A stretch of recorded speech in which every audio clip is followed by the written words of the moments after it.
Hi, it's Adrian Ryan again. In today's lecture, I'm going to be talking to you about Greek vases, but very specifically, I'm going to be talking to you about style, how we study style in Greek vases, and particularly how we attribute Greek vases. To give you a bit of an idea of what that means, most of the Greek vases that we have discovered, particularly from the 6th century BC and the 5th century BC, are not signed. Yet we still give the painters names and we still believe that certain vases are painted by certain people. Now, how do we go about doing that and why? That is the subject of this particular lecture. As always, please read through the study guide section on Greek vase paintings, and particularly the areas relevant to attribution, before you continue on with this lecture. Now, the first thing I'd like to talk to you about is simply answer the question, why do we study Greek vases at all? So one of the reasons is their abundance. In terms of archaeology, this makes them very useful sources of information because there are just so many of them. To give you an idea of how many we find, well, when Beazley classified all his vases, he classified 100,000 vases. We don't know how many shards there are out there, but the number must be at least 10 times higher. And we're just talking here about the 6th and the 5th century BC. So there really are a lot of pot shards out there, and there's a lot of pottery out there. And yeah, so it makes it a very useful class of archaeological evidence. But you can kind of imagine why they're so abundant. Vases are made of clay, and clay is quite durable. But on the other hand, vessels that are made in metal might be melted down in order to make other materials. So you can reuse anything that's made in a metal by simply melting it down and reshaping it. But it's very difficult to do that with ceramic materials. So that is materials made of clay, vases, for example. You can, of course, write on them, and that is done, but you still have the shard once you've written on it. Even when you break the pottery down and get smashed, you can put them together again. So you can reconstruct them pretty easily. So it does mean that we've got a lot of this valuable resource. So there are a lot of them out there, they have survived, and that makes them valuable as evidence about the ancient world. But more than that, they're also painted vessels. Okay, so in the 6th century particularly, and in the 5th century in Greece, they used to paint narratives on these vases. And those narratives can actually tell us something about the society that produced them. Okay, now the types of things they painted range from mythological scenes, which we can sometimes match to myths that we know of from the literature, but they also include scenes such as the one that you've got underneath the title Greek Vases there on the left, that don't have any parallels in the literature. That is a scene of Jason being disgorged by a monster, with Athena watching on. We don't know anything about the scene apart from that, because it isn't in the literature. So vases can sometimes have evidence that we don't find from somewhere else, painted evidence that we don't find from somewhere else. Another interesting thing is the dates. If you think about the dates, the 6th century and the 5th century, which is where most of this material with the narrative scenes painted on them comes from, these would, by the 5th century, we have a lot of literature being produced. We have, for example, some of the playwrights producing Greek plays. Aristophanes, we've got Euripides, we've got Aeschylus, and we've got Sophocles. But there's, there's Herodotus and Thucydides, but a lot of the great literature comes from slightly later. From the 6th century, however, we don't have a lot of literature. So the visual scenes on vase paintings actually count for a lot in terms of our evidence of the ancient world. Now, having said all this, I think I should just give you a couple of warnings about how we should treat vase paintings. Bear in mind that this lecture isn't a lecture on how to interpret them. It is a lecture on how you attribute them to the painters. Okay, so there's a whole lot about attribution that about interpretation that I'm not talking about at all in this lecture. So a couple of things then. It's not always clear which society a vase might represent. Now, to explain this, you've got to know that from the 6th century, most of the vases with the beautiful painted narratives come from Athens. This was the center, so that's telling us about what was presented in Athens. But the issue is complicated, because many of these vases we know were found outside of Athens, and that means there must have been an export market. So to what degree were the people who were making the vases decorating them specifically for the export market? We do not know the answer to that. We do not know, for example, whether the export market was a second-hand market, right? So we suspect that a lot of it was. But these are questions that one needs to ask. Was a painter painting for an Athenian audience, in which case, when we interpret the vase, we could be interpreting this as being significant for an Athenian audience and therefore telling us something about the Athenians? Or was it painted specifically for the export market? A lot of them, for example, were found in Italy. So were these vases fashioned in such a way to appeal to Italian tastes? As I've said, it seems less likely that that's the case, because it seems as though it might have been a largely second-hand market, but we do not know. So that's one of the questions.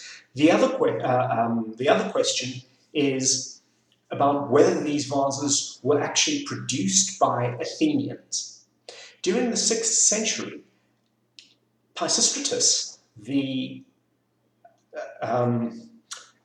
tyrant, dictator, I would say, is probably a better word to use in modern terms, because tyrant gives the impression that everybody hated him, and they didn't. They liked Pisistratus at the time. So Pisistratus invited a lot of foreigners to come to Athens, craftsmen and the like, to ply their trade. And so many of them might have been vase painters. So can we say for certain that they aren't reflecting their own societies when they paint their vases, or do they represent truly the society of Athens? So we need to be a little bit careful. I'm not saying it's impossible. I'm just saying that this is one of the things that you should be careful about when you try to interpret the vases. Now let's move to attribution, the subject of today's lecture. And to give you some idea about how caution should be used here in terms of attribution, first of all, when you date a piece of ceramic, there are many different ways that you can date an archaeological artifact. You can use carbon dating to date an archaeological artifact if it is an organic piece of if it's organic, if it was once a living animal, or a living plant, a carbon-based plant, you can date it using carbon dating. You can also date certain metals using carbon dating if they're oxidized in the presence of carbon. But pots, you can't use carbon dating to date pot shards. You might be able to date the context in which it was found, and that might give you an idea of the date of the shards that you find there, but typically you can't date the shard using a very accurate scientific method. The typical method for dating pot shards is actually something called thermoluminescence, and its accuracy is, or its precision is so broad, it's so poor in terms of its precision, for the purposes of historical archaeology, that it can't tell us anything useful about the date of a shard. To us, for example, knowing whether, being able to date on 20 years of either side is relatively useful, because society changes a lot in 40 years. But for thermoluminescence, where you're looking at 200 years on either side, well, 200 years, 400 years, 200 years on either side. 400 years is the difference between Homer being written down and Aristotle. It's just too big a duration of time for it to be useful at all. So what that means, though, is that most of the pots that we have are dated either by stratigraphy, or because of their context, or they're dated because of their style. So that's why we use, that's one of the reasons why we use attribution, because that makes it easier to date things according to their style. But the problem is that there's a lot of debate about whether or not this method that we use is scientifically viable. And I've already given you some material on that, the views of Michael Vickers and the responses to that by John Boardman, Cook, and a whole lot of others, which I've put under additional resources, so you can have a look at them there. But there is a real debate about whether we can use this method at all, whether it's scientifically viable. And finally, there is the stink of the art market that has tainted the study of attribution in vase paintings. Now, what do I mean by that? Well, if you have a whole lot of pot shards, and they're seen as bits of scientific evidence that are used by people in white coats in laboratories, then these artifacts are not that valuable. But when you start giving the painters of these objects, who were probably humble craftsmen at the time, but when you today give them names like the Master of the Berlin Amphora, that is the real name of a vase painter, a name that we've given a vase painter. And that's a purely modern name that we've assigned to this person. He was probably not a very rich, he might have had some money, but he probably wasn't, Leonardo da Vinci. But when you give him a name like the Master of the Berlin Amphora, that in itself gives the impression to non-specialists that these are works of art. And this drives a demand for them, which increases the prices. Now, why that's a problem is it has, over the past a few decades, I mean, it actually has, if not centuries, fueled a very, very unethical behavior on the part of how these vases are excavated and sold. One of the most important bits there is that these vases are sometimes, people go to Greece, for example, on holiday, and they don't think much about finding a shard, just picking it up, putting it in their backpack, because they'll get some money for that. But once it has been taken out of the ground, the archaeological information about the things that were found around it, what we call its context, that's lost. So with it, a whole lot of scientific information. So that's one problem. We wouldn't have the problem of people stealing shards if they find them around the Greek countryside if there wasn't this idea that they were somehow valuable. Okay? And their value comes from, in some part, comes from the fact that they've been collected by people who believe they are artistic masterpieces. So there are a lot of people who say, well, we shouldn't fuel this belief. We shouldn't encourage this belief of treating these objects like masterpieces, because doing so encourages the unethical trade in what really is scientific data. Before we continue, let me just give you a brief outline of what to expect during this lecture. We'll start with some background information. I'll be introducing you to the idea of connoisseurship, which is just another name for style analysis in art history. I'll go through some of the important scholars in connoisseurship. Giovanni Morelli, who came up with the method that we use, essentially, and John Beazley, who took that method and started applying it to vase paintings, where before it had been applied to Italian paintings. I'll then discuss how we name vase painters and briefly give an outline of how we take Giovanni Morelli's method and we apply it to vase painting. The next section looks at the method in practice.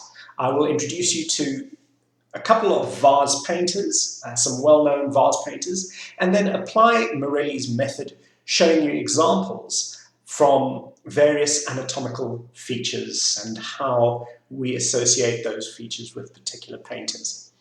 Okay, so, and then finally we conclude with some issues in vase painting, why attribution studies and why connoisseurship might be useful, but what are the criticisms of connoisseurship, and then we'll conclude.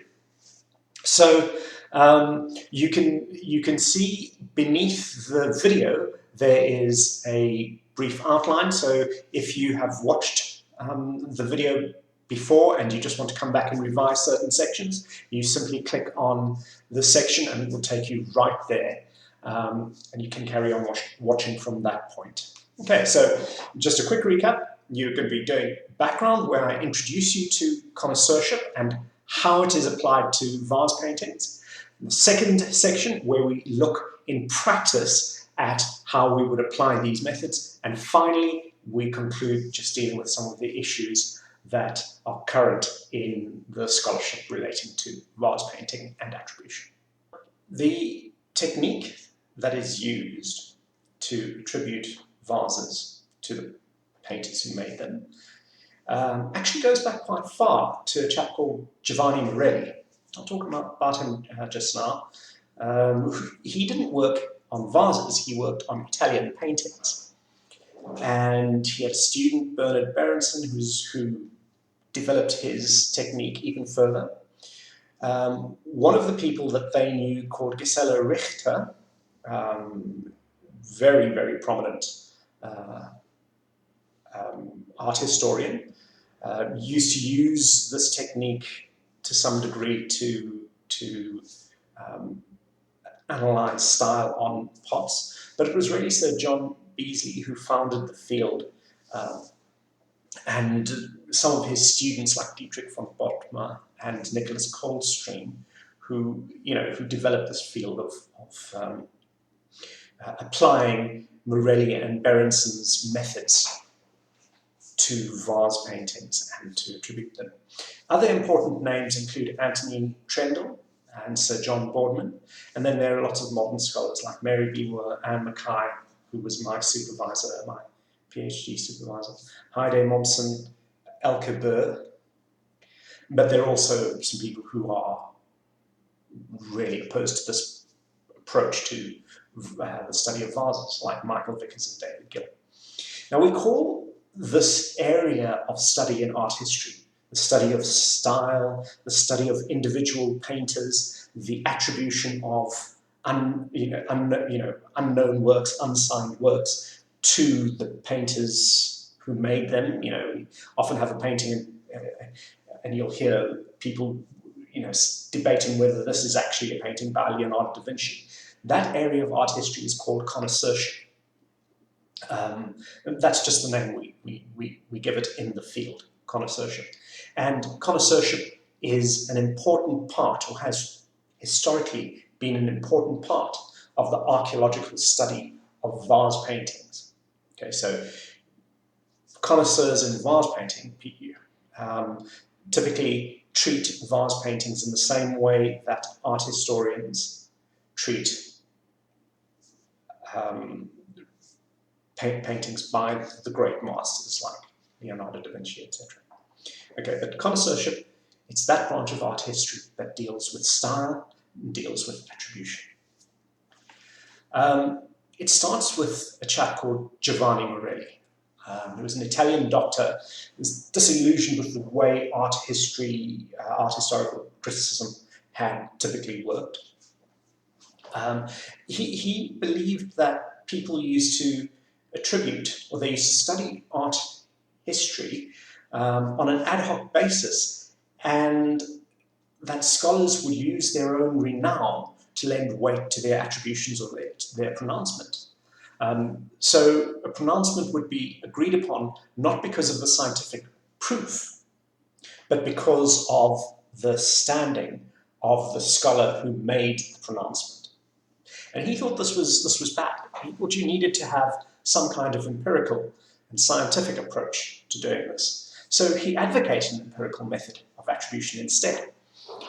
Now, remember that he wasn't interested in Greek vases, he was interested in Italian paintings. And he developed this method that basically said, when a person does a painting, right, there are many things that will determine what the painting looks like. Not just the artist's own notions of aesthetics and style, but they will have a patron that has told them what to do. They will be in a particular mood that day. They might be fascinated at the time about a particular topic. But all these things change from day to day, from hour to hour, and definitely over the course of a painter's life. And because they change so much, he says that these things are not reliable indicators of a person's style. Instead, he believed that it was the minor details that were free from any of these things that fluctuated. And so it should be the things that the painter does unconsciously that we should look for. His theory was that painters practice their art. They practice to do things intuitively, and the more they practice, the more regular they become. So, they say practice makes perfect. So if you practice more, you become perfect at doing a specific thing. So he believed that doing things, mechanical things again and again and again and again, made the way you did them become more regular. So he believed that as a consequence, the things that people rendered without thinking about them were the things that would become more regular and would be consistent from painting to painting. And he saw that as being the key, the signature of a person's style, of a painter's style. So what are these things then? Well, they're the minor things like drapery and anatomy. Okay, when you draw a person's hands, you don't think, oh, well, I'm going to draw a guy with very big hands, unless you're mocking Donald Trump or something like that. Unless you're doing a caricature, you won't think of those sorts of things. You'll certainly think about how you render the face, but you're not going to think about how you render minor details, like how are you going to render the folds of the person's knuckles, the folds of the skin on a person's knuckles, for example. You won't think about that while you're drawing it. You'll actually draw them in the same way because you've practiced drawing them a lot. And he says that this is the key to distinguishing the work of one artist from another artist. And his method was borrowed by a chap called Sir John Beazley. Well, he wasn't called that for all his life, but he was knighted for his achievements. He was a British academic. He chiefly used Morelli's method, but that wasn't the only thing that he did. He used other methods as well. And he used Morelli's method and applied it to Greek vases.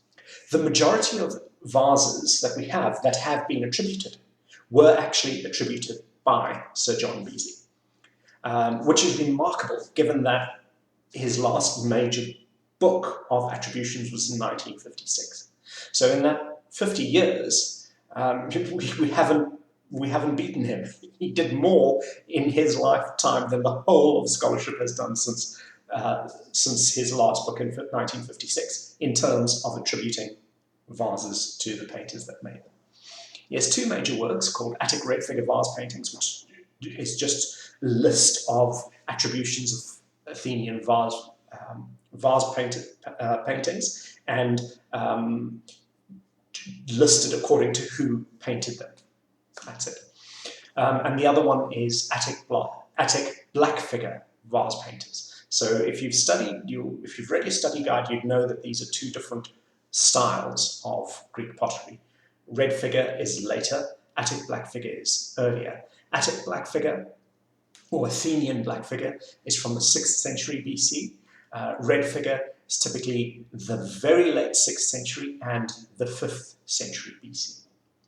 Now, in his endeavors, Beazley identified over 1,000 different painters. Right? He recognized that this pot or this shard couldn't have been painted by this guy because their styles are too different. And so by organizing them into different groups based on how similar their styles were, he identified over 1,000 different painters, and attributed over 10,000 pots to these different painters. So I mean that is quite an amazing achievement. So before I go into the details about how he did that, or the actual techniques, I'm just going to briefly address something. I've already told you that painters did not generally sign their pots. Okay, right. So how do we name the painter if they haven't signed their pots? There are a few that do. There are a few. Exekius is probably the most well-known. I say probably, he's certainly the most well-known of the painters who used to sign their pots.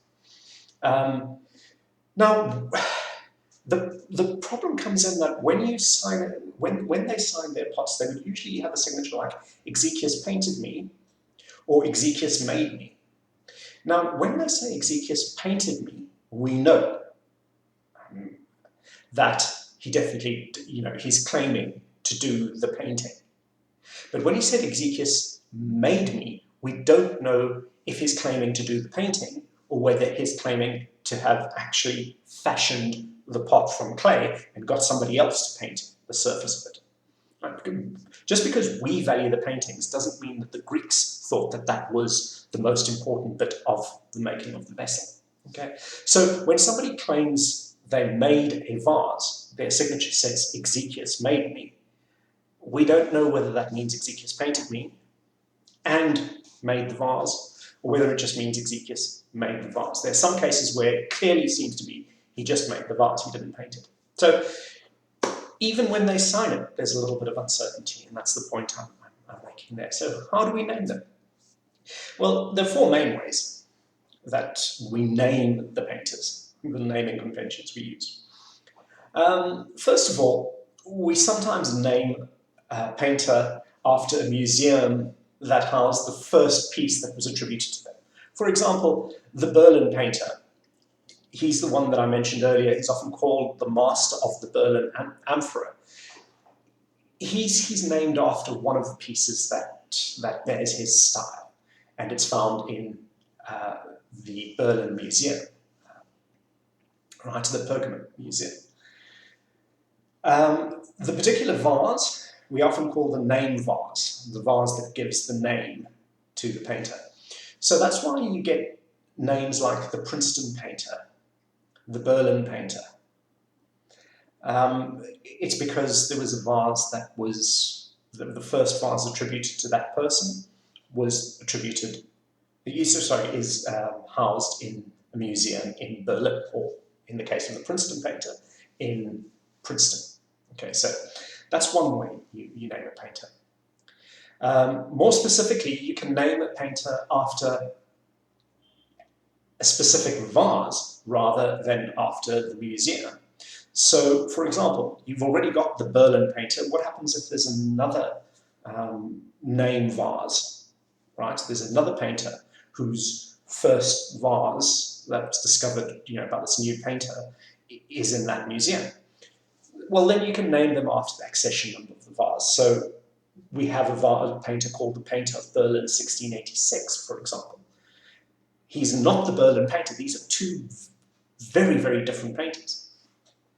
And the painter of Berlin 1686 is simply named after the vase, which is in the Berlin Pergamon Museum, but it has the accession number 1686. And we call the painter of that vase the painter of Berlin 1686. Okay. There are a whole lot of other vases that he painted, but he's named after the name vase, usually the first vase attributed to that painter. So those are two methods. The third method is we sometimes name them after a quirky attribute of their style. So we'll have the red line painter, for example, because he likes red lines.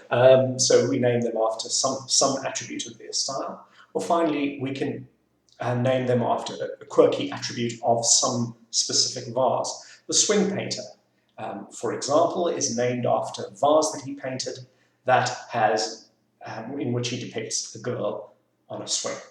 Okay, so those are just some of the naming conventions. And the whole point here is that in many cases we can see that these vases were all painted by the same person, but none of them are signed, so we don't know the name of the person. And that is why we have to give them a name based on one of these four different ways. I mean, there are other ways, but these are the four main ways that we use to name them. One might well ask, how does one apply Morelli's method, which was designed to analyze style in Italian paintings, to Greek vase paintings, which are a very different kind of medium? So, to explain this briefly before we look at some actual examples, let's just recap. Morelli said that the key to recognizing a painter's style was to look at how they rendered minor details, such as drapery and anatomy. So whether one is looking at Renaissance paintings by Italian greats such as Leonardo da Vinci, or whether one is looking at vase paintings, the same sort of thing applies. A scholar typically draws up a catalogue of such details for a given painter.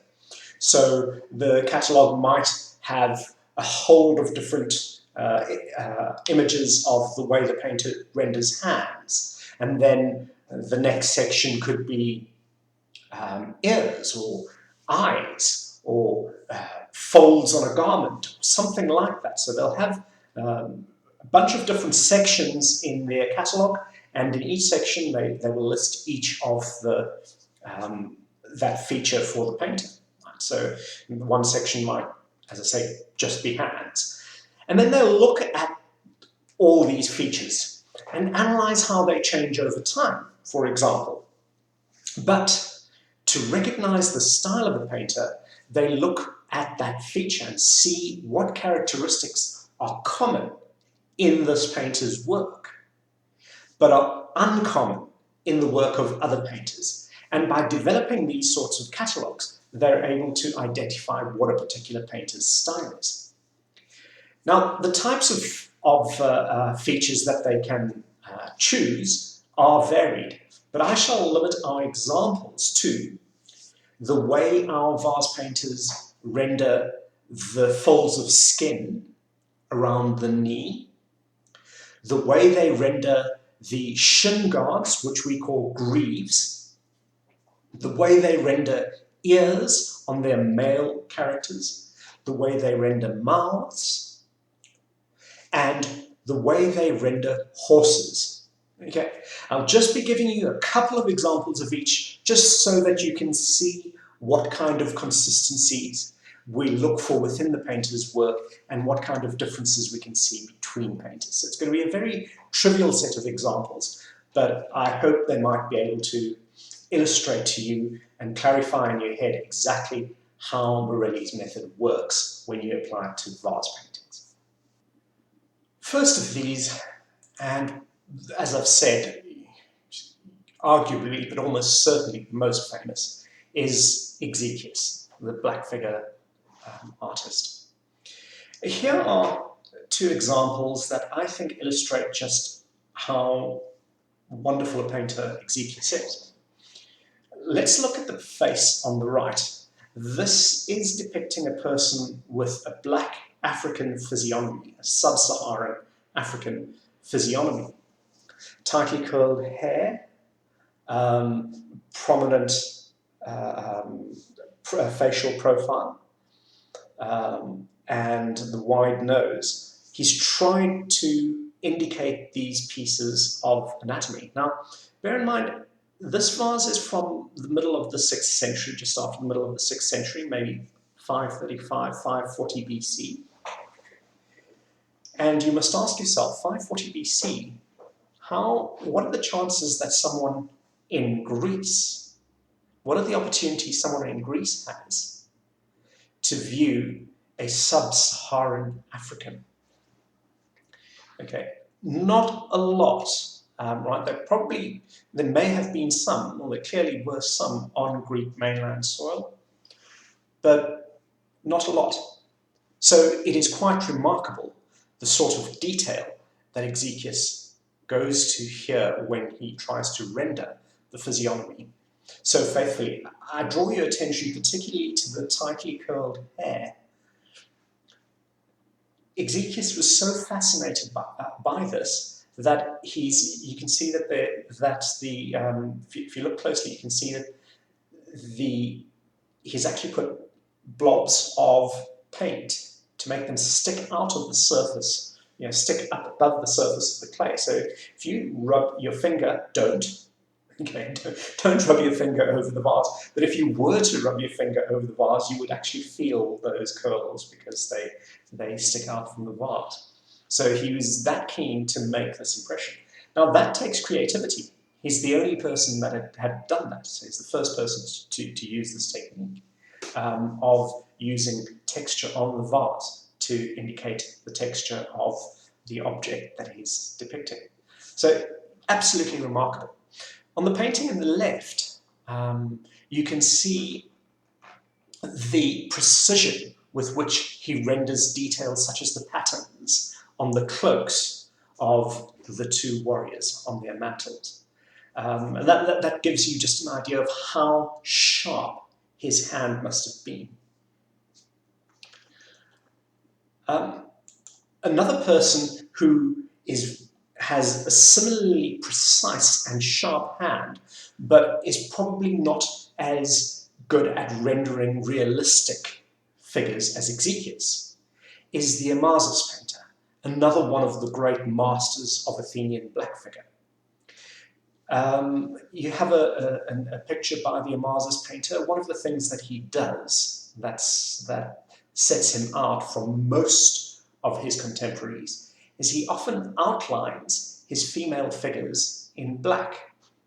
Now, you know that in Greek vase paintings, in black figure vase paintings, females are painted white, and their skin is painted white. So here he has actually outlined the female skin in a dark, with a dark outline, a dark brown outline. But I think one of the interesting things about him is also the precision of his hand, how sharp he's able to make the detail. Now, we've named the Vases painter after the fact that there are a whole bunch of vases, a lot of vases really, that are named that have Vases made me painted on them. So most of these vases that have Vases made me on them are in the same style. So it seems one painter painted most of the vases that were made by some chap called Vases. The name itself is actually a Greek form of an Egyptian name, so there is an idea that the Vases painter himself, or if the painter and potter are the same person, may have come from Egypt. But again, this is speculation. We don't really know whether that's true. Now, I've shown you two of these great masters who are able to make these very intricate patterns on their vase paintings. They are the exceptions rather than the rule. Here, I show you another painter. This is the painter that I did my PhD on, the Princeton painter. And you notice he hasn't got any texture in the hair of the man in the box on the right. Notice there's no texture in the person's hair. There's no detail. If you look at the image on the background, you'll see that he hasn't gone to a lot of trouble to try and create any intricate patterns on any of the garments of the seated figure, for example, whose tunic is just painted one colour, and it's just got these little flowers, they're called dot rosettes, decorating the mantle that he has draped over him. And that's not uncommon for the Princeton painter. Even less care is taken by the swing painter, who hasn't even bothered to put any real features on his figures' faces. Okay, so not everybody is an Exekias or an Vases. In fact, the vast majority are closer to the Princeton painter and the swing painter. So I'm going to start by showing you a close-up of the legs of a figure on a vase by the Princeton painter. Now, I've already told you that Beazley mainly used the method of Morelli, and I mentioned that Morelli's method is to look at how a person rendered minute details, okay, anatomical details. And I'm going to give you one example, and that is the way the Princeton painter renders the folds of the skin on the knee. Now, what's interesting about the Princeton painter's approach is, well, very often you just have a little semicircle, and on the right you can see a close-up of the pattern where the person's knee is. And you can see it's just a semicircle, and underneath that a line, or sometimes a little bit of an arc that traces the bottom part of the semicircle. And that's how he renders the folds of the person's skin on the knee. But what's amusing about the Princeton painter is he seems so infatuated with this way of rendering the folds of the skin that he even puts that on their shin pads. So even when they're wearing metal greaves, that's what we call the shin pads, greaves, he'll actually put that design on the greaves as well. So he often does it on when the person doesn't wear greaves, but even when they've got greaves, he tries to put this little design as though that were the folds of the skin on the person's knee.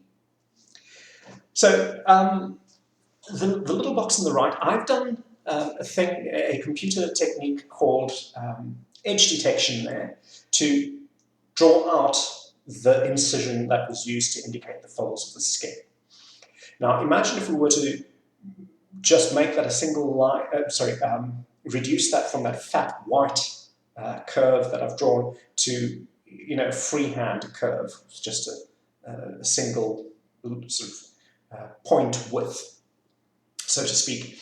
We could then have a drawing for the folds of the knee, and we could compare maybe some of the Princeton painters' knees with, let's say, knees that have been made by Exekias or another painter. Right, so I've done that in the next screen, where you can actually see the difference.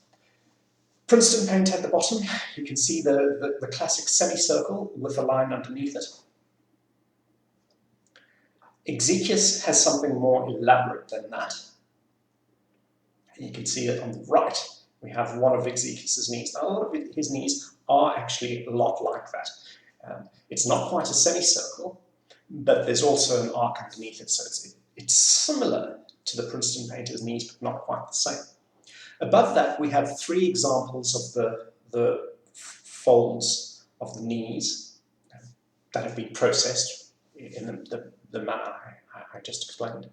And these have been rendered by a group of painters that are considered to be close to Exekias, that they call Group E. And you can see that they rendered them in a different way. They have this little curve on the outside. It's not quite a semicircle. It's a little bit like Exekias' little curve. But instead of the little line going underneath, they put the little line in the middle. Okay, so you can see that there are these little techniques that they render again and again and again and again.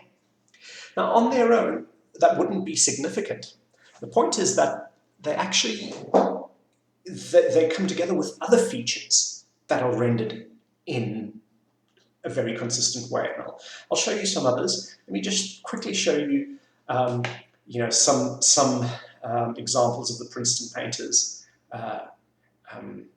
greaves, shin guards, where the Princeton painter does this little thing where he has a little arc on the shin guard going in from the calf towards the shin, and a spiral. These are two very common ways that he represents the vases, and often he puts them together.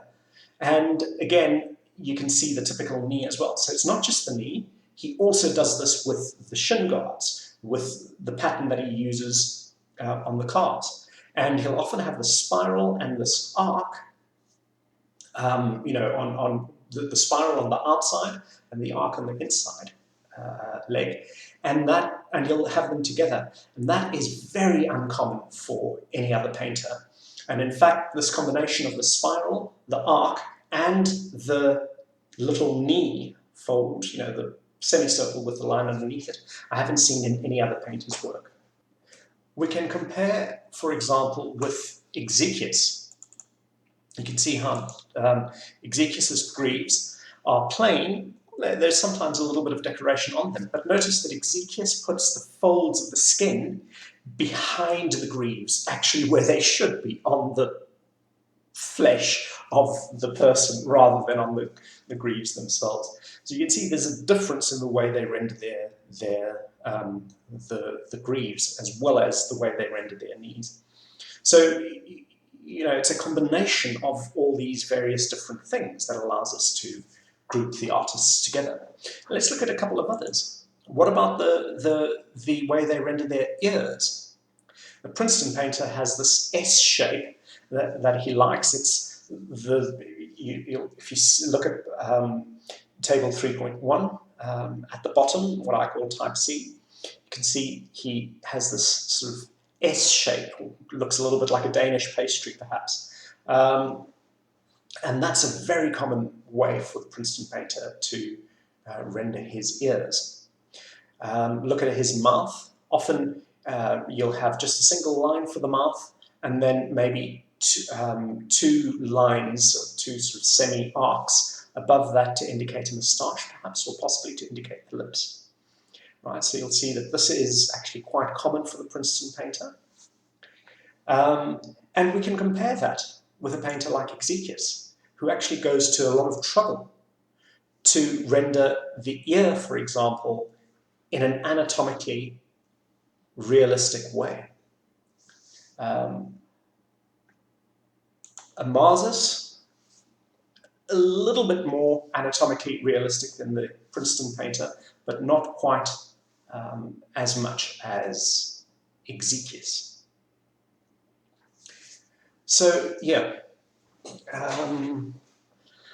that's, we've got the typical Princeton painter here. Look at the arcs there for the moustache, and the little lines for the lips, a single line for the lips, and the S-shaped ear. And then the spring painter, he doesn't really care much at all, just puts a couple of lines here and there. He seems to be happy. I've just given you a couple of examples here, facial features and features of the leg, that are consistent in the works of different painters, that allow you to tease apart these painters. But it's not limited to the features on the anatomical features of humans. Mary B. Moore, one of the pupils of Dietrich von Bothmer, who, remember I said, was one of Beazley's proteges. So Mary B. Moore did a fantastic study for her PhD back in the 70s of the features of horses and how they are rendered by different painters. You can see two examples here. The one where the eye is simply almond-shaped, and that is associated with group E. And there's another one where there's a sort of tear duct that goes behind the horse's eye that has a little hook on it. that is commonly associated with Princeton painter. Now, a lot of painters do that, but the Princeton painter particularly likes that.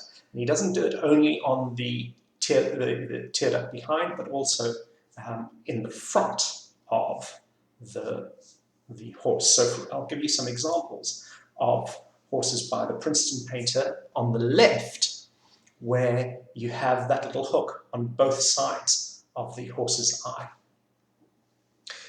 The horse on the right is by an artist in Group E. So you can see the difference in the way the eyes are rendered there. So Mary Beamer didn't limit herself to the eyes. She looked at all sorts of features, including the mane, the top knot of the horse, the musculature, and she looked at all these things. And you find that consistently, if you have a feature associated with the Princeton painter in the eyes, you will have a feature associated with the Princeton painter in the chest, on the hock, in the top knot, in the mane as well. So these features come together, and this is a good indication that there is a single person or a group of people that paint in a particular way. So, I mean, this is really just a very brief introduction, and because I do attribution myself, I understand that I'm probably overselling it. I need you to seriously consider the alternative view of people like Michael Vickers, right, who say that we can't really attribute. So look at his points of view, right? Look at what he says, and also look at the criticisms of his approach as well.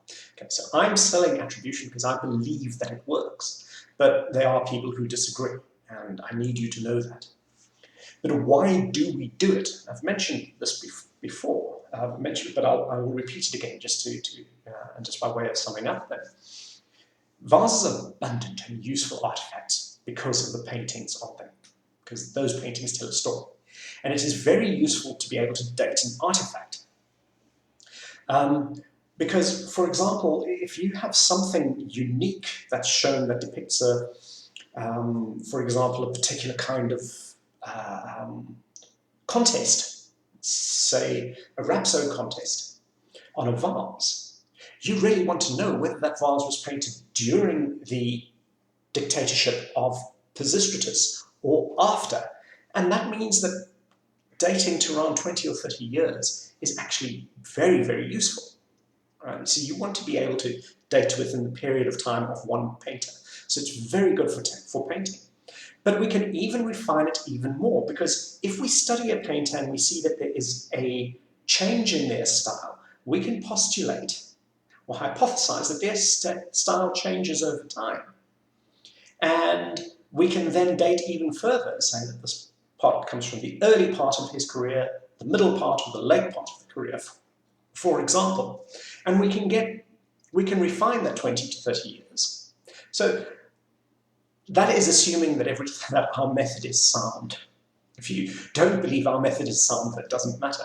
But if it is sound, it would be very, very useful to be able to do this. And this is why attribution is very valuable. But in addition to that, when you see something that a person has painted, understanding the painter's personality does also help us interpret their vases. And in turn, the interpretation of their vases sheds light on a period of the ancient world from which we don't have a lot of literature. So that is one of the reasons that is why essentially we need attribution. And if it doesn't work, we need to find ways of making it work, because it is actually quite important. But there are critics of the approach. Some people don't like this at all. Vickers and Gill are the most important ones, and you've been given an assignment on that in your study guide. And there are a lot of criticisms. Some people say we can't be absolutely certain that our attributions are correct because people didn't assign things. So how do we know that we've got it right? Okay. The second point is attribution concentrates on the artifacts on themselves, while other areas of archaeology outside of classics study on the contexts right? They're not interested in the specific artifact. They're interested in the entire context, everything that was deposited at the same time, because that tells you something about the activities of the people. So there are people who say that our fascination with the vases actually distorts the way we study it. Right? It makes us concentrate on areas that are really peripheral to the way archaeology is supposed to work.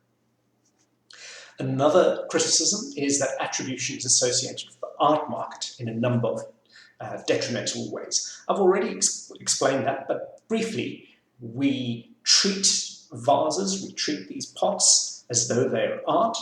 That pushes the demand for them up because people think of them as work of arts now. So there's a demand for them because works of art are valuable, whereas just normal pots and pans and plates are not. So if we treat them as pots, they're not valuable. If we treat them as works of art, then they are. And that pushes the demand for prices up. Sometimes that pushes them so far up that they're out of the reach of museums and they're in the hands of private individuals. And once the private individual has it, scholars can no longer see it because it's the property of somebody else. So they're no longer available for study.